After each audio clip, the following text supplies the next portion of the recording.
Season 2 of the Pat and JT podcast. Oh man, I'm here at last. The best time, always gonna be the best. Come on! Exclusively on the Hurrdat Media Network. All right.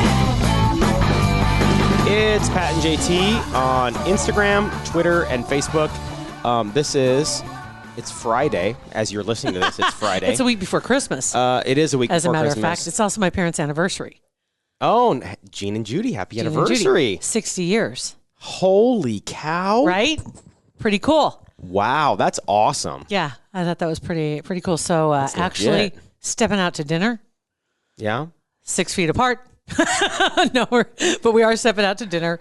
Yeah. Round the bend? Yeah. Some testicles? No, we're not going to have that. I don't think. You're not? I don't think so. You have to. I have to. It's like going to Olive Garden and getting just a salad, it's no true. pasta. Well, that's true. It's like if you go to King's and you don't get the onion rings, right? Oh, 100%. Remember those? Yes.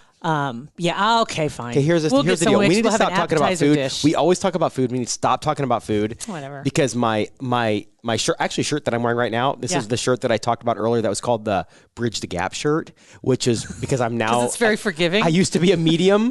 Now I'm a large.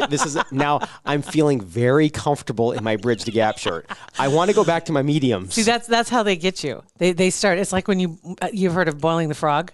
Right, and you have really low heat. Mm-hmm. You don't really realizing you're just comfortable as can be, and then all of a sudden you realize, what have I done? My whole wardrobe was mediums, and like the last 3 months, I started buying some larges just to get me by. And I'm thinking, I'm not fat. I feel fantastic. And Beth's like, what size are you wearing? I'm like, it's a large. It's like, okay. So you weren't switching out seasons. You were switching out the sizes. Okay. Yeah, I've got like 6 shirts that I'm wearing right now, and they're L's. That's funny. Did you order the company shirt yet? Did you put in your size? Oh, yeah, I sent him, and I said L. You did? Heck yeah, I did. Because I'm not. You want to wear it? Because I want to wear it. I don't want it just sitting on a shelf. Son of a bee. Okay. Okay. So, Hurrdat Media, we have a ton of podcasts that we produce and that we work with and that are on our network. And one of our favorites it's called Shelter in Place. Mm-hmm. And Laura is the host, and she is nice enough to join us today to talk about life, talk about everything. Hi, Laura. How are you? Hi. Great to be here. How are you? Good. Have you met Jill yet? You know, I think, Jill, you were on the phone when we were, correct me if I'm wrong, but I think when my family was driving across Nebraska this past September, we were traveling from California to Massachusetts, where I am at the moment. And I think you were on that phone call, which was a conference call. My husband, Nate, was driving. I was holding the phone on speakerphone, and I think our kids were probably watching some video in the back seat. That was our big meeting with her. That was our first meeting with you guys. Mm-hmm. And you are correct. I was on that call, but that was 3 months ago. Yeah. I mean, anymore, and it's hard kids being in a van and driving any distance longer than an hour. If they're not watching a video, you're doing something wrong. Right? To heck with screen time. Thank you for affirming all of my parenting. 100. Like when I hear parents on social media, especially during quarantine, we stick to a 1 hour of screen time. Like, you know what? Shut up. Well, then you get what you deserve. Mr. Rogers is your friend. That's right. Yes. Exactly right. Thank you, it's the only way you can see him. That's right. That's awesome. Well, welcome to the podcast. Thank you. It's great to be here. Absolutely. And before we get rolling here, in your words, kind of describe your podcast and how long. First off, what episode are you on right now? So we are in season 2 and episode 13 just came out today. Mm-hmm. And I should say season 1 started the day that the pandemic began in the Bay Area, which is where home has been for me the last 16 years. And really quickly, the backstory on that is I heard that we were going to be sheltering in place. I knew on March 16th that the very next day we'd begin doing that. My 3 kids were home from school. I have young kids. They're 8, 6 and 3 now. Mm-hmm. And I thought, I'll do a podcast, a daily podcast, 6 days a week. This will be like a 3-week project. This will be, I should say I'm a writer. So I've been writing for many, many years. That's kind of mostly fiction, but I had been working on another podcast. So I kind of knew a little bit enough to get started. And I thought, I'll do 18 episodes. It'll be just this nice little project to mark this moment in history. And that'll be that. And of course, we all know how that turned out. Right. 4 months later, I had 100 episodes. Yeah. And my life had changed drastically in that time, not just because of the podcast, but really Shelter in Place in many ways is the story of how my family's life just completely got turned upside down in the pandemic. And season 2, which began in September, we're calling Pandemic Odyssey because it's the story of how we just kind of got to a breaking point with our lives in California. And we very, very suddenly decided to make the huge trip across the country. We took about a month doing it. And we're now in Massachusetts in a small town by the name of Hamilton, where my husband grew up. And really the reason we're here is my parents, his parents are here. And we just needed support with the kids. And it got to a point where we needed to do something drastic. And so that's all sort of the backdrop of Shelter in Place. But really, the quick way to talk about what the show's about is it's a podcast about coming together in a world that pulls us apart. And while storytelling is very much at the heart of it, it's really about looking at this time when we are so divided as a nation and trying to figure out how to bring people together in meaningful ways. And in conversations that we might not have in our regular life, certainly not now in the pandemic, but even before that, and trying to find real points of connection to be able to, find some shared values to move forward and hopefully find a more hopeful future than what we've been living right now. What's crazy is that think about like a year ago that you're living your life. Husband's got you guys are just in it. In Southern California. And now a year from then. Northern California. Sorry, Pat, I got to correct you on that. Hey, that's okay. Whatever. The NorCal, SoCal thing. It's real. Seriously, it's like people saying, "Do you have cows?" when they call us. Like, right, yes. Because we're in Nebraska. You do, right? Yeah. Everybody does. To me, they give you one when you're born. You're all in Orange County, SoCal. For me. No. But like thinking, a year ago, you guys were living your life in NoCal, and now you're in Massachusetts in a small town where your husband Nate grew up. It's like, did you Park ever... in the car. Right. No doubt. Right. In the carport. Yeah. Not a garage. Carport. What, did you ever imagine that you'd be living on the East Coast? I mean, Period. It's crazy. No, I really didn't. And, it's interesting doing this work now, even because I was just talking to my husband this morning and saying, I feel like in some ways what we're doing with Shelter in Place, I should say my husband very quickly, you'll hear this if you listen to season 1, but he lost his job about 2 weeks into the pandemic.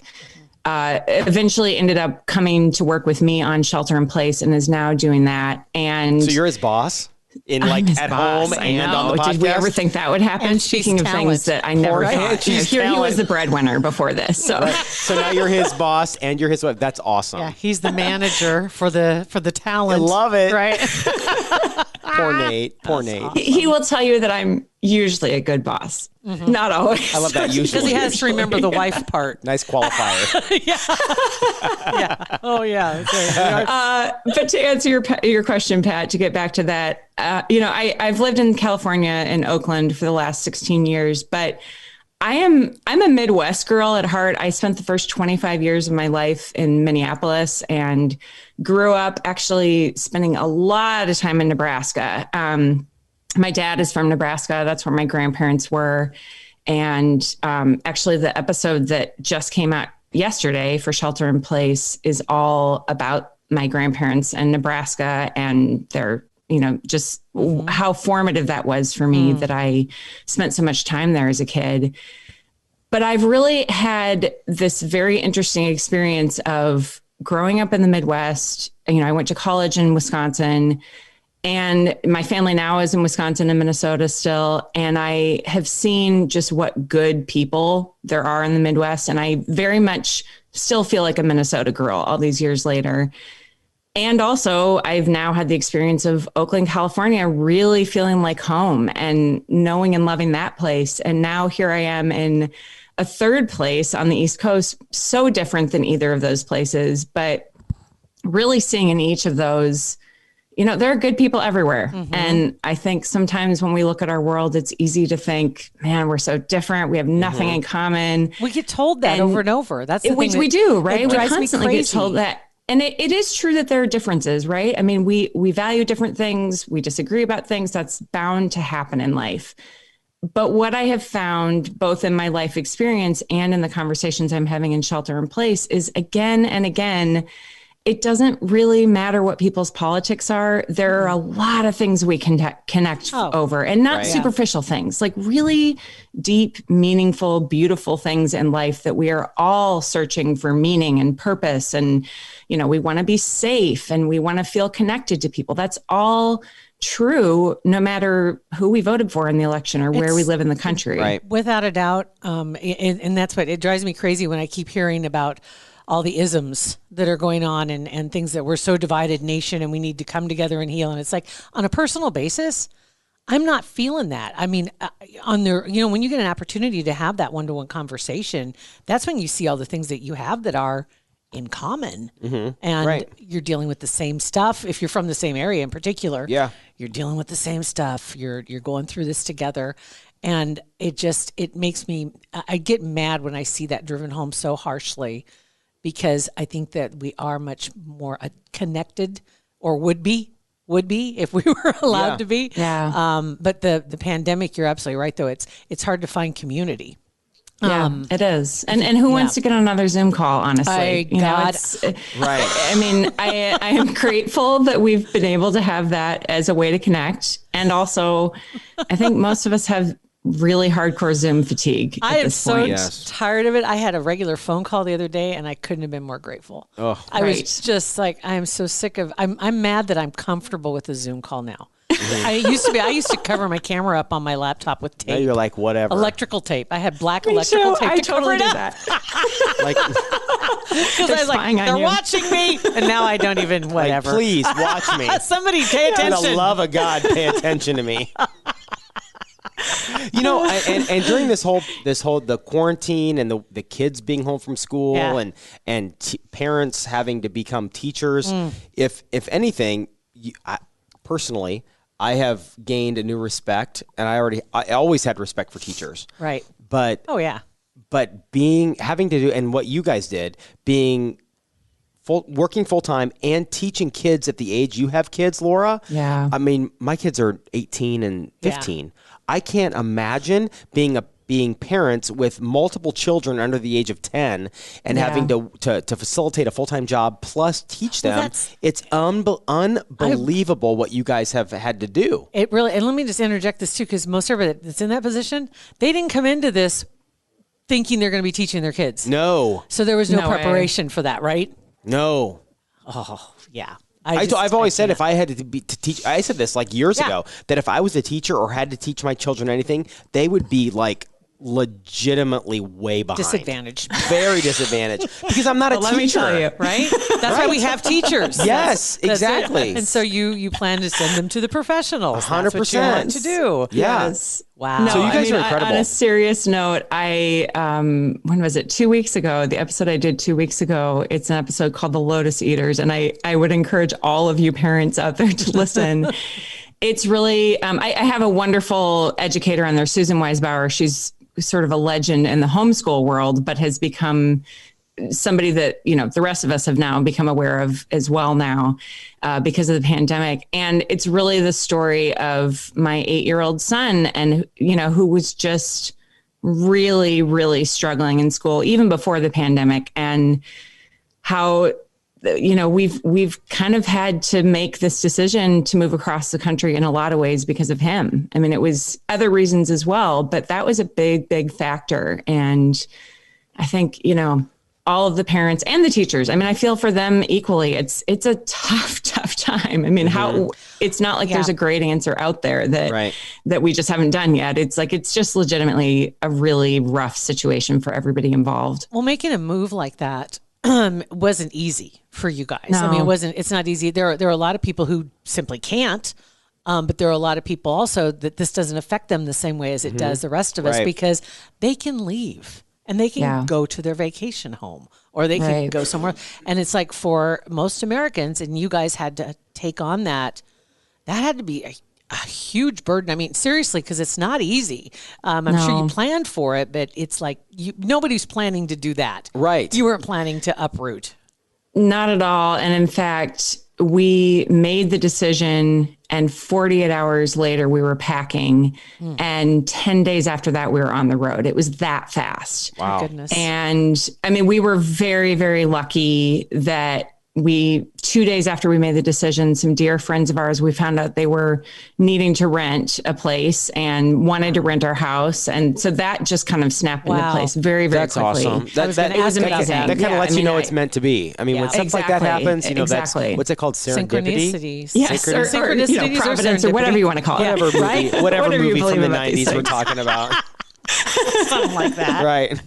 You know, your podcast itself too, let me just so people get a better feel for it, because you mentioned particular episodes and what you talked about.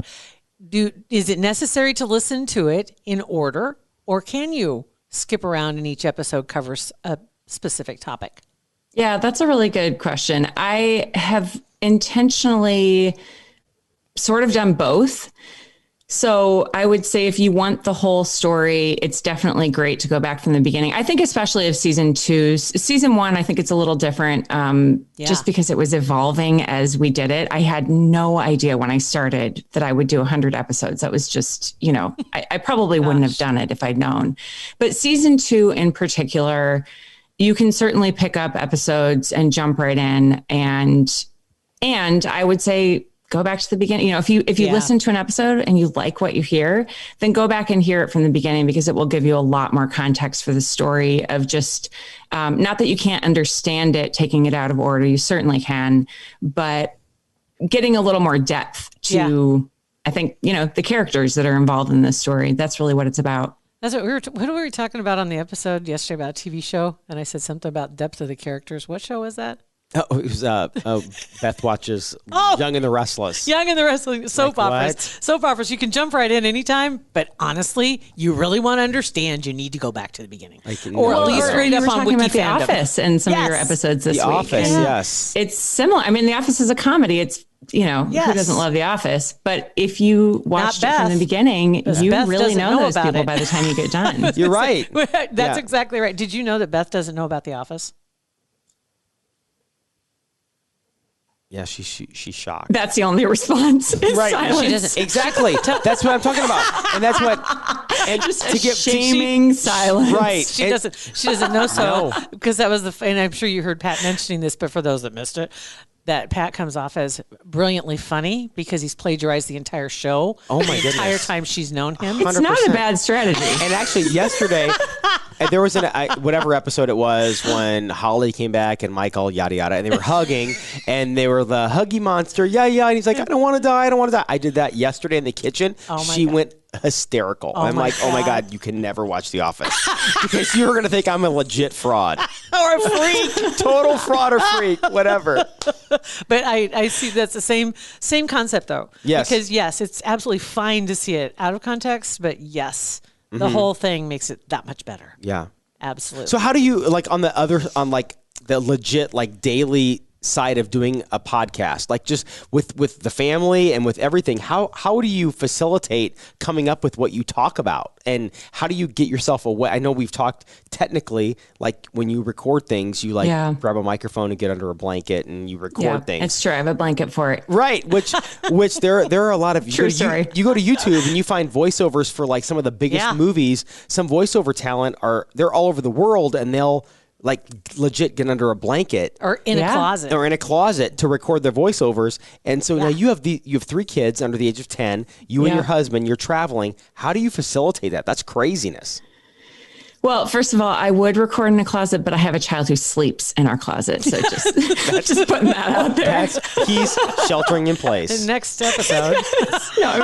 We're in a little 2-bedroom apartment. Or whatever. That's awesome. This is just normal now. Whatever. Great. No, but really, the biggest reason we're here in Massachusetts is my mother-in-law, who's taken over. I mean, just the absolutely heroic job of taking care of my kids Monday through Friday during the school day. And I think, we were doing it back in Oakland without that support, and we had sort of patched together different things here and there. But I think what you hear in season 2 now, it's, I'm proud of the work we did in season 1, but I think the production level has gotten a lot higher in season 2. And we have only been able to do that because my mother-in-law has the kids during the day and, is doing a totally fabulous job of not only making sure they get on their online classes, but supplementing that with, helping them in areas of school that they need it. Just phenomenal. During the day, I mean, now it's as of end of September when we got here, I wake up at 5 a.m. most mornings, which is something that I just started doing when we got here. I don't set an alarm, but it seems like, I don't know. I guess that's just who I am now. I'm just now a person who wakes up at 5 a.m. It's awesome. I don't know. Well, that's like 1 o'clock in your old life, right? Oh my goodness. Basically, I can't even think in the middle about of the that. night. Yeah, that's true. Right? Waking up in the middle of the night. At least, yeah. This feels great. So I don't know what that says about me, but it's dark here until, we're pretty far north. So it's, especially now, it's dark until like 7 o'clock. So I have 2 hours usually in the morning where it's totally dark. It's just me. Everybody's sleeping. And that's actually my best time of day to write, I found. Wow. Usually week to week, we will have an idea of what the episode's going to be. And it's either an interview episode or what we've come to call the memoir episodes, which means it's more kind of like a personal essay. The one that came out yesterday was like that. So I'm not interviewing anyone. It's just me talking.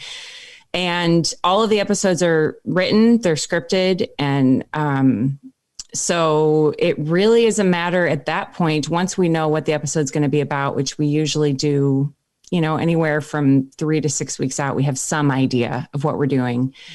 At that point, there's a lot of, my first step is I write a crappy first draft. That's actually what I put on my to-do list each week is write a crappy first draft.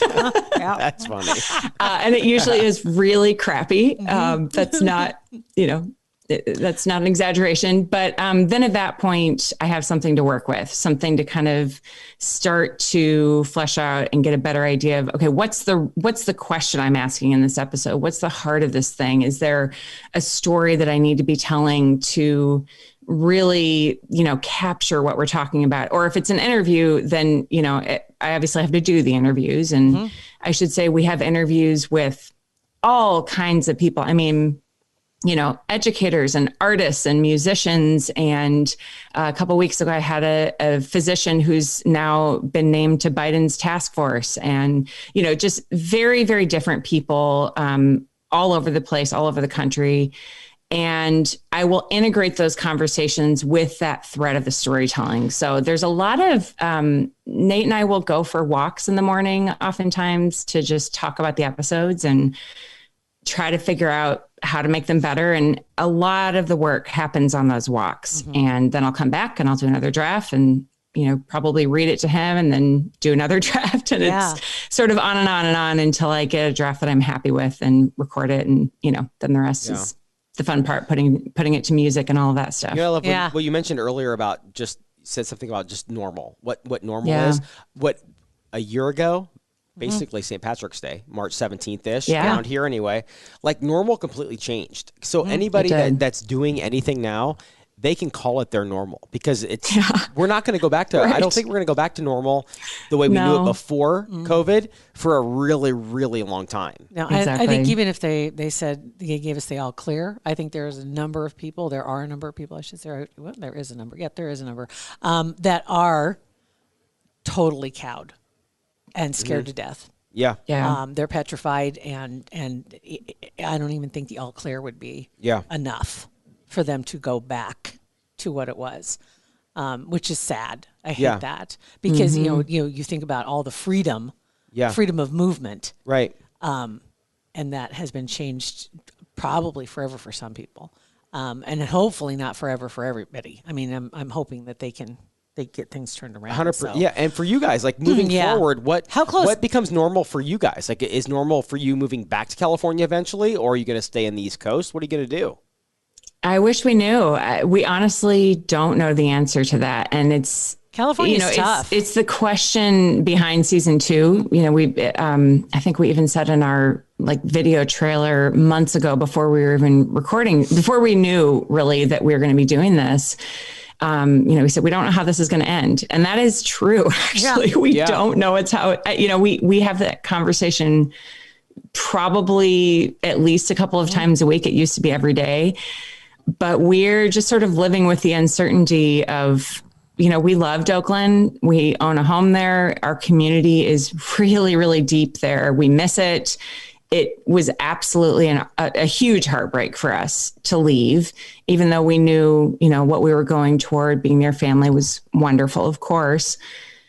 But it's that continued uncertainty that I don't know about you guys, but I find that actually to be the most difficult enduring thing about the pandemic. Certainly there have been moments where there have been other things that have been more extreme, but it's that underlying uncertainty of you just don't know what's going to happen, and you can't really plan ahead very much because life might look really different than you think it's going to, or, maybe it'll change or maybe it won't. And you're trying to think, okay, 6 months from now, we want to do X, Y, Z. And you're thinking, can we really, I don't know. I'm not putting a down payment on that. Right. I mean, travel plans, all that stuff. Weddings. It's how do you even do any of that right now? That are trying to do family reunions of sorts or weddings or anything like that. It's like, well, I'm not going to reserve that hall. I'm not going to. Exactly. Even businesses that have rooms for company meetings. It's like, well, okay. They don't even use those anymore. Right. Everything that I don't think that's going back. I think that one thing that will change is the way people do business. I think so. They found out now we can accomplish what we need to accomplish remotely for Working a lot of from businesses. home isn't being lazy; it's being efficient. Exactly. Yeah. And that now we don't have to pay rent, no lease. And God, I gotta sit in my sweatpants all day, and I get at fat, home, and I don't feel like I'm fat. You know what they call those pants we used to wear, right? What? Have you heard this? No. Hard pants. What are the hard pants? The ones we'd have to wear to the office are hard pants. If it doesn't have spandex, I love ain't that. great. They're hard pants. Who would wear that? I wouldn't. I never. I don't know if we're ever going back to hard pants. Never. I love hard pants. I haven't heard of hard pants, but that's awesome. Oh my God! So real quick here too, as far as the East Coast where you're at, how closed down are you guys in your area? Well, pretty closed down.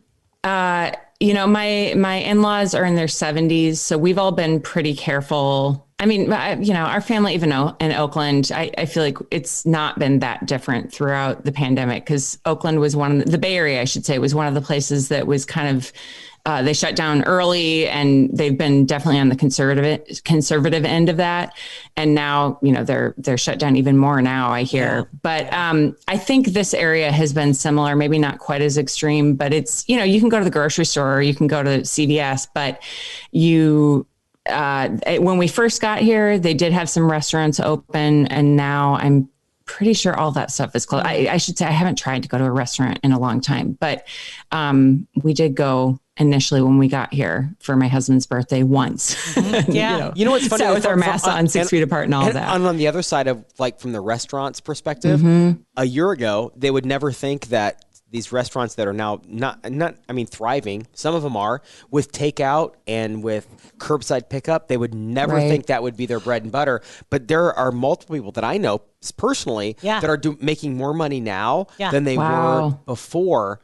And it's a new normal. Because, thank goodness somebody is, honestly, because so many places have had, one of our favorite places in our neighborhood in Oakland, this place, 4505 Barbecue, it's just wonderful outdoor seating. I mean, not big enough to do 6 feet apart outdoor seating, but it was, kind of like the first really cool restaurant that had moved to our neighborhood, and everybody was going all the time. And that was one of the places that shut down, a few months into the pandemic. So I'm happy to hear that somebody is thriving. I think a lot of it too is each state is different. Each city is different, obviously. Yeah. Some places they won't allow that drive through. Nope, you can't open your doors. You're not cooking we're closing you down. Which is so it's just sad. sad. So sad. And here, at least they allowed them, if you want to do, I mean, they were doing alcohol deliveries for Pete's sake. I mean, really, Oh, yeah. for opening container in a car, whatever, that's gone. Because they were You can bringing do out that in Montana, right? right and Nebraska. Apparently. Yeah. Can you do it in Nebraska too? just bring you out- can crack open a brewski while you're driving in South Nebraska. 144th Street, Whatever. apparently. No, I'm serious. My friend in Montana told me you can drink a beer while driving in Montana. I mean, you could never in Nebraska have an alcoholic beverage without it being sealed or whatever. But now it's like Well, when was it? When did they change the law? Like in 1980, I think is when they changed that law. probably. Because I remember my dad having a beer. Well, when my dad stopped drinking beer when we were driving. Okay, so I remember it when would've the been law like went in. I 82, didn't say anything you're about throwing that. him under the bus here. Isn't it his anniversary? 2004. It was usually he would have a beer while I was sitting on his lap driving. Whatever. I was little. Happy anniversary, Dad. I just outed you on the radio. That's right, you did. Exactly. Just what he deserves. My God. It's him and every other person in that town I grew up with. That's the funny 100%. part, right? Yeah.